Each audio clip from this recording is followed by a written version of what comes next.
Velavan stores, Usman road, T Nagar, Chennai மற்றும் தூத்துக்குடி. விழா காலங்கள் எல்லாம் வேலவன் ஸ்டோர்ஸோடு. கற்றளி எடுக்கிறது என்பது சோழர்கள் காலத்தில் ஒரு மிகப்பெரிய விஷயமா இருந்தது. செங்கல்லில் இருந்து கருங்கல்லில் கோயில் கட்டுவது என்பது ஒரு மிகப்பெரிய வேண்டுதல்கள் அடிப்படையில் நடந்திருக்கு. அப்போ கற்றளி என்பது ஒரு கடவுளுக்கு மட்டுமே பொருந்தின ஒரு விஷயமா இருந்ததெல்லாம் பதிவாயிருக்கு.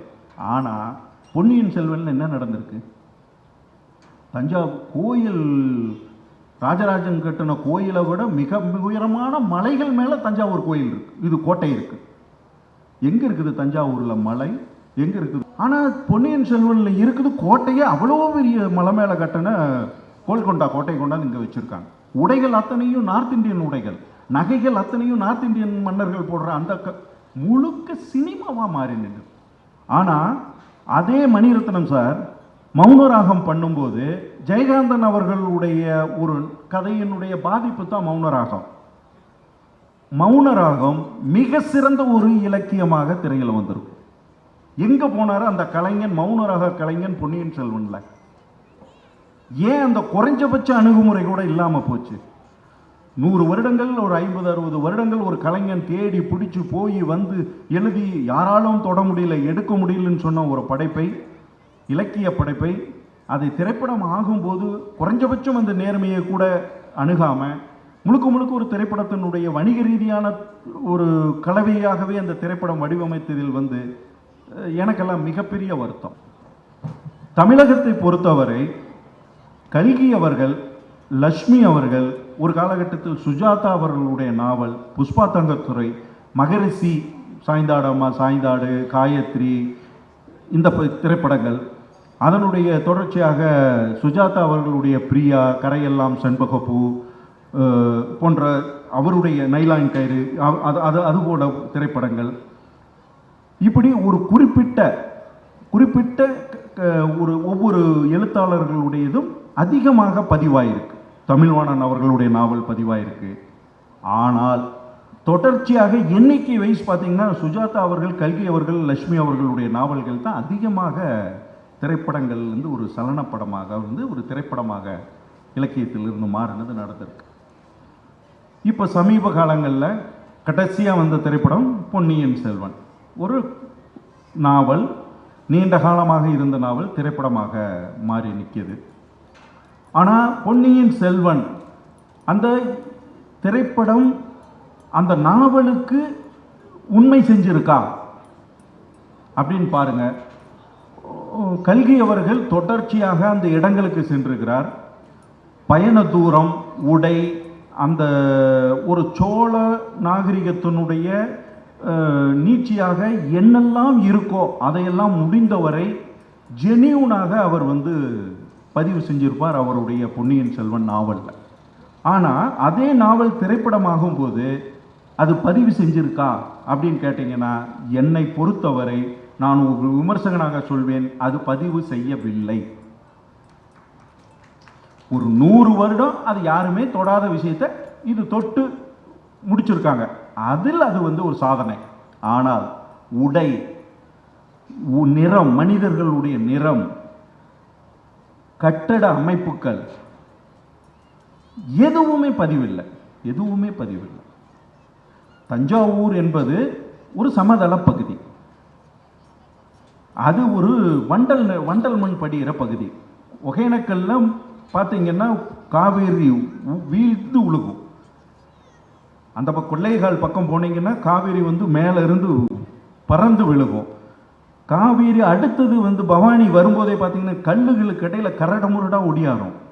கரூர் தாண்டும் போதே பார்த்தீங்கன்னா கரூர்கிட்ட அப்படியே அதனுடைய அமைதி இருக்கும். திருச்சி தாண்டி கல்லணை கிட்ட வரும்போது அது 2-3 பதுங்கி போய் ஒரு 70 வயது நபர் ஒரு சாந்தமாயிருவான் தெரியுமா வாழ்க்கையினுடைய அனுபவத்தில். அந்த மாதிரி அது ஒரு 70 வயது நபர் போல ரொம்ப பவ்யமாக இருக்கும். கல்லணையிலிருந்து பிரிஞ்சு பிரிஞ்சு பிரிஞ்சு பிரிஞ்சு காவேரி கடலில் கறக்கும் போது பார்த்தீங்கன்னா அது வாய்க்காலாக மாறிடும். காலில் தள்ளை விடுகிற வாய்க்காலாகத்தான் வயல்வெளியில் பார்க்க முடியும். அப்படி ஒரு சமதள பகுதி அது. அங்கே கடவுளுக்கு உயரமான ஒரு கோயிலை கட்டணும் அப்படின்னு ஒரு அரசன் ஆசைப்படுறான். அப்போ அவனுடைய மாளிகை எப்படி இருக்கணும்னா குறைவாக இருக்கணும். உயரம் குறைவாக இருக்கும். அது கல்லால் கட்டப்பட்டதா மரத்தால் கட்டப்பட்டதா? அந்த மாளிகை எப்படி இருந்திருக்கும்? மரத்தையும் செம்மண்ணுகளையும் வைத்து அடர்த்தி வைக்கோலெல்லாம் வச்சு கலவையை கரைச்சி ஊற்றி அதில் ஒரு கட்டுமான பணிகளோட ஒரு கட்டட அமைப்பு இருந்திருக்கலாம். உடை எப்படி இருந்திருக்கும்? இன்னைக்கு நம்ம இது வெயில் மண் பூமி. இந்த வெயிலில் நம்மளுடைய பருத்தி உடைகளாக இருக்கும், அல்லது ரொம்ப தொலைதொலைன்னு உடைகள் இருந்திருப்போம். வசதியானவர்கள் கூட ரொம்ப ரொம்ப ரொம்ப குறைவான உடை நகைகள்லாம் போட்டு தான் இருப்பாங்க. அவ்வளோதான் இருக்கும். ஏன்னா நம்மளுடைய சீதோசன நிலை. அப்போ அந்த மன்னர்கள் எவ்வளவு உடை குறைவாக அணிஞ்சிருப்பாங்க. சரி, இதுக்கு பிறகு அங்கே பாறை பகுதிகளே கிடையாது. குடுமியாமலையிலையோ அங்கிருந்தோ கோயில் கட்டுவதற்கு வெட்டி பாறைகளை கொண்டுகிட்டு இங்கே ஒரு மிகப்பெரிய கோயிலை கட்டியிருக்காங்க. கற்றளி எடுக்கிறது என்பது சோழர்கள் காலத்தில் ஒரு மிகப்பெரிய விஷயமா இருந்தது. செங்கல்லில் இருந்து கருங்கல்லில் கோயில் கட்டுவது என்பது ஒரு மிகப்பெரிய வேண்டுதல்கள் அடிப்படையில் நடந்திருக்கு. அப்போ கற்றளி என்பது ஒரு கடவுளுக்கு மட்டுமே பொருந்தின ஒரு விஷயமா இருந்ததெல்லாம் பதிவாயிருக்கு. ஆனால் பொன்னியின் செல்வனில் என்ன நடந்திருக்கு? தஞ்சாவூர் கோயில், ராஜராஜன் கட்டின கோயிலை விட மிக உயரமான மலைகள் மேலே தஞ்சாவூர் கோயில் இருக்கு. இது கோட்டை இருக்கு. எங்க இருக்குது தஞ்சாவூரில் மலை? எங்க இருக்குது கோட்டை? எங்க இருக்கு? நீங்க நாகப்பட்டினத்திலிருந்து எடுத்தீங்கன்னா மாமல்லபுரத்துக்கிட்ட தான் சின்ன மலைகள் இருக்கு. கிட்டத்தட்ட 10 கிலோமீட்டர் டிஸ்டன்ஸுக்கு கன்னியாகுமரியிலிருந்து சைடில் மலைகளே கிடையாது. செங்கல்பட்டு இங்க வரும்போது தான் பார்த்தீங்கன்னா குன்று குன்றா சின்ன சின்ன மலைகள், திருக்குளங்கன்று இருக்கும், அப்படி இருக்கும். மலைகளே இல்லை. ஆனால் பொன்னியின் செல்வனில் இருக்குது கோட்டையே. அவ்வளோ பெரிய மலை மேலே கட்டின கோல்கொண்டா கோட்டை கொண்டாந்து இங்கே வச்சுருக்காங்க. உடைகள் அத்தனையும் நார்த் இந்தியன் உடைகள், நகைகள் அத்தனையும் நார்த் இந்தியன் மன்னர்கள் போடுற அந்த முழுக்க சினிமாவாக மாறி நின்று. அது ஒரு சினிமா. அப்போ வாசிப்பின் சலனங்கள், எந்த வாசிப்பு எதுவாக மாறுது? வாசிப்பின் சலனங்கள். நான் அது ஏன் இந்த உதாரணத்தை சொல்றேன்னா, இந்த உதாரணம் சமீபத்தில் உங்களுக்கு பதியுங்கிறதுக்காக சொல்றேன். ஆனால் இதே இடத்துல ஒரு உதாரணம் சொல்றேன். முள்ளும் மலரும்னு ஒரு திரைப்படம் மகேந்திரன் சார் டைரக்ட் பண்ணது. மெட்டி, நண்டு, இந்த படங்கள் அனைத்துமே நாவலுடைய திரைப்படங்கள். சிற்றன்னை, பொன்னியின் சாருடைய நாவல், இதெல்லாம் தான் திரைப்படம் பண்ணார் மகேந்திரன் சார். மகேந்திரன் சார் முழுக்க முழுக்க திரைப்படத்துக்கு வசனம் எழுதியவர். தங்கப்பதக்கம் போன்ற திரைப்படத்திலெல்லாம் அப்படி வசனமாகவே அப்படி வசனத்துக்கு பேர் போன ஒரு வசனகர்த்தா. அப்படிப்பட்ட ஒரு நபர் வாசிப்பினுடைய சலனம், வாசிப்பிலிருந்து ஒரு திரைப்படம் ஆக்கும்போது வசனமே இல்லாமல் ஒரு திரைப்படம் பண்றார் ஒரு வசனகர்த்தா. அந்த ஆள் நேர்மையான ஒரு படைப்பாள். அங்கதான் இருக்கு இலக்கியம். திரைப்படம் ஆகும்போது, வாசிப்பு திரைப்படம் ஆகும்போது அங்க ஒரு இலக்கியம் மலரணும். அது ஒரு ஏற்கனவே எழுத்து வடிவத்தில் இருக்கக்கூடிய ஒரு இலக்கியத்தை ஒரு விஷுவல் வடிவமாக அதை மாற்றி இன்னொரு தொடர்ச்சி, அது இன்னொரு பாய்ச்சல். அதுக்கு ஒரு கலைஞர் நடுவில் நின்று மிக தார்மீகமாக வேலை பார்க்கணும். அந்த வாசிப்புக்கும் சலனத்துக்கும் இடையில வேலை பார்க்கறது என்பது பயங்கர மித்து. அது ஒரு மந்திரவாதி வேலை. அதை மகேந்திரன் சார் செஞ்சிருப்பார். நான் ஆரம்பத்தில் நூலகத்தில் அப்போ தான் படிக்க தொடங்கி இருக்கிற காலகட்டம், 8th 9th படிக்கிற காலகட்டம்.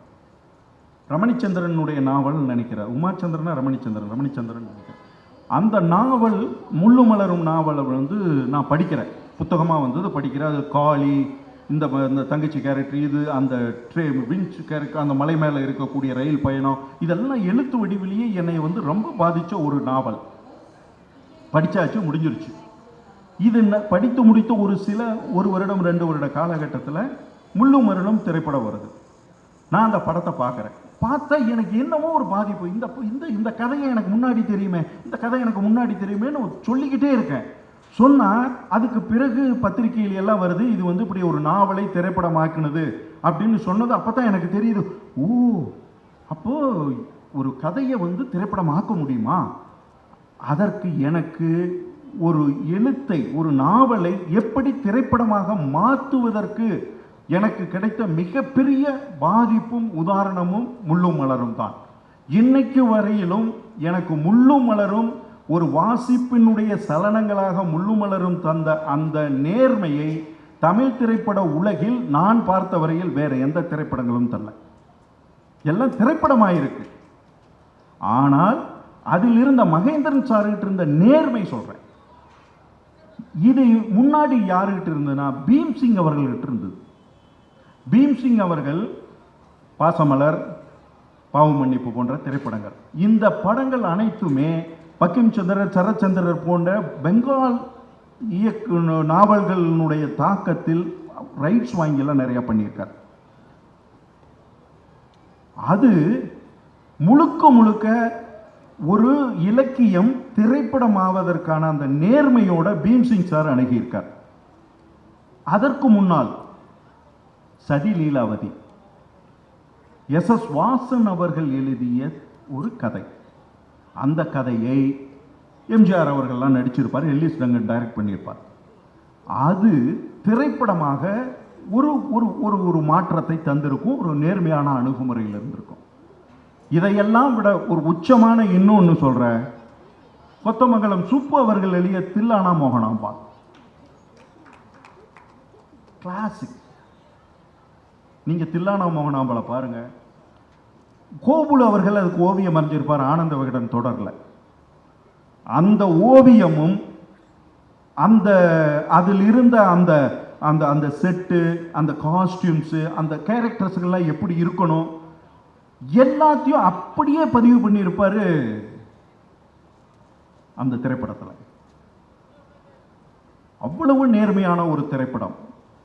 கேரக்டர்ஸ் கூட பாலையா அண்ணனிலிருந்து சாரங்கபாணி அண்ணனிலிருந்து இந்த பக்கம் நாகேஷ் சார், நம்பியார், எல்லாம் அவங்க தில்லானாவோட வரக்கூடிய அம்மா, அந்த மிருதங்கம் வாசிக்கக்கூடிய கருணாநிதி, அவங்க இப்படி அனைத்து கேரக்டர்களும் அந்த வாசிப்பில் இருந்து அப்படியே இல்லாத ஒன்றை இருப்பது போல் காட்டுவது அப்படின்னு தான் சலனங்கள். அப்படின்னா அங்கே இருக்கிறதை இன்னும் மெருகேற்றி காட்டுவது தான் இலக்கியத்தினுடைய வாசிப்பினுடைய இன்னொரு பரிமாணம் நினைக்கிறேன். அது அந்த கலைஞர்கள்ட்ட இருந்தது. இப்படி தொடர்ச்சியாக பல்வேறு காலகட்டங்களில் பல்வேறு கலைஞர்கள் அதை தொட்டு மேம்படுத்தி அழகுற அதை அடுத்த ஒரு தலைமுறைக்கு கடத்தி சென்ற கலைஞர்களையும் பார்க்குறோம். தொட்டு இருக்கிறத தொட்டு விட்டு திரைப்படமாக்கின அனுபவத்தையும் இப்போ சமீபத்தில் பார்க்குறோம். அந்த அனுபவமும் நடந்திருக்கு. ஆனால் அதே மணிரத்னம் சார் மௌனராகம் பண்ணும்போது ஜெயகாந்தன் அவர்களுடைய ஒரு கதையினுடைய பாதிப்பு தான் மௌனராகம். மௌனராகம் மிக சிறந்த ஒரு இலக்கியமாக திரையில் வந்திருக்கும். எங்கே போனாரு அந்த கலைஞன், மௌனராக கலைஞன் பொன்னியின் செல்வன்ல ஏன் அந்த குறைஞ்சபட்ச அணுகுமுறை கூட இல்லாமல் போச்சு? 100 வருடங்கள், ஒரு 50-60 வருடங்கள் ஒரு கலைஞன் தேடி பிடிச்சி போய் எழுதி யாராலும் தொட முடியல, எடுக்க முடியலன்னு சொன்ன ஒரு படைப்பை, இலக்கிய படைப்பை, அதை திரைப்படம் ஆகும்போது குறைஞ்சபட்சம் அந்த நேர்மையை கூட அணுகாமல் முழுக்க முழுக்க ஒரு திரைப்படத்தினுடைய வணிக ரீதியான ஒரு கலவையாகவே அந்த திரைப்படம் வடிவமைத்ததில் எனக்கெல்லாம் மிகப்பெரிய வருத்தம். ஒரு படைப்பாளியாகவும், ஒரு பொன்னியின் செல்வன் படித்த வாசகனாகவும், அதே போல் ஒரு விமர்சனாகவும் எல்லா விதத்திலையும் அது எனக்கு ஒரு பெரிய ஏமாற்றம் தான். ஆனால் திரைப்படம் வாசிப்பிலிருந்து சலனப்படங்களாகவும் திரைப்படங்களாகவும் மாறும்போது அது மிகப்பெரிய சவாலை சந்திக்க வேண்டி இருக்கிறது என்பதுதான் உண்மை. அந்த சவாலை சந்திப்பதற்கு பல கலைஞர்கள் விருப்பம் இல்லை. எதுக்கு அந்த ரிஸ்க் எடுக்கணும்? போயிடலாம் அப்படியே, வேண்டாம், அதெல்லாம் திரைப்படத்தை நம்ம பண்ணும்போது நிறைய போராட்டம் அது இது அப்படி. அதில் இப்போ சமீபத்தில் இன்னொரு நண்பரை நான் சொல்லணும். பரதேசி திரைப்படம், நான்கடவுள் திரைப்படம், இந்த இடத்துல நான் பதிவு பண்ண வேண்டிய விஷயம். பாலா அவர்கள் என்னுடைய நெருங்கிய நண்பர். இன்னும் ஆச்சரியம் சொல்ல போனால் என்னுடைய ரூம்மேட். நானும் பாலாவும் எல்டாம்ஸ் ரோட்டில் ஒன்றா தங்கி இருந்தோம். நான் நிறைய படிப்பேன். பாலா ஒன்றும் சுத்தமாக சாதாரணமாக படிக்க கூட மாட்டான், புத்தகமே தொட மாட்டான்.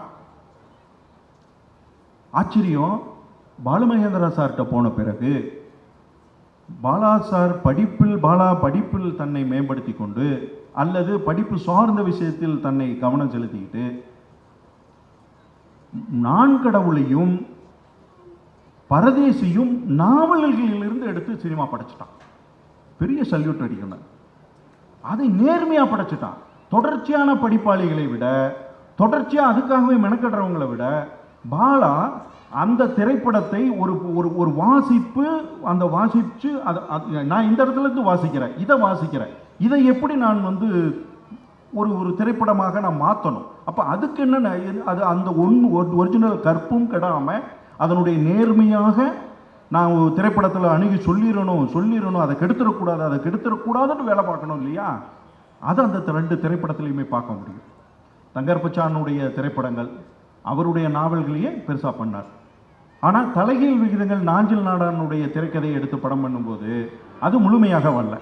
9 ரூபாய் நோட்டு தங்கர்பச்சானுடைய திரைப்படம் நாவல் திரைப்படமாகும்போது இருந்த நேர்மை, தலைகீழ் விகிதங்கள் நாஞ்சில் நாடானுடைய திரைப்படத்தை தலைகீழ் விகிதங்கள் நாவலை எடுத்து திரைப்படமாகும் போது அது கொஞ்சம் வணிக ரீதியாகத்தான் மாறி இருந்ததே தவிர இலக்கியத்தன்மையில் முழுமையாக அது தன்னை வெளிப்படுத்தலை. இப்படி பல பேர் வாசிப்பிலிருந்து சலனத்துக்கான முயற்சிகள், அந்த சலனமாக மாற்றுவதற்கான முயற்சிகளில் அந்த மித்து சில இடங்களில் ஒரு மந்திரவாதிக்கு பிடிபட்டிருக்கு, சில இடங்களில் வேண்டாம் அப்படின்ட்டு அவங்க கடந்து போயிருக்காங்க. சில பேர் முயற்சி செஞ்சு தோத்து போயிருக்காங்க, சில பேர் முயற்சி செஞ்சு மிகப்பெரிய சாதனையாளர்களாகவும் மாறி இருக்காங்க. இதுதான் இந்த 100 வருடத்தில் இந்த திரைப்படங்கள் உலகத்தில் வாசிப்பினுடைய தொடர்ச்சியாக நான் பார்க்குறேன். இன்னைக்கு இருக்கக்கூடிய இளைஞர்கள், திரைத்துறையில் இருக்கிற இளைஞர்கள் அந்த வாசிப்பினுடைய தொடர்ச்சியாக திரைப்படத்தை பார்க்குறாங்களா, அல்லது வாசிப்புக்குள்ளே இருந்த திரைப்படத்தை மேம்படுத்தி காட்டணும்னு நினைக்கிறாங்களா அப்படிங்கிறதுல வந்து எனக்கு நிறைய இளைஞர்களோட போய் பழகி அவங்கெல்லாம் உண்மையிலுமே படிக்கிறவங்களா படிக்காதவங்களான்னு தெரியாதனால என்னால் சரியாக விமர்சிக்க முடியல. ஆனால் பொதுவாக படைப்பு ரீதியாக பார்க்கும்போது காக்கா முட்டைன்னு ஒரு படம் மணிகண்டன் இயக்கியிருப்பார்.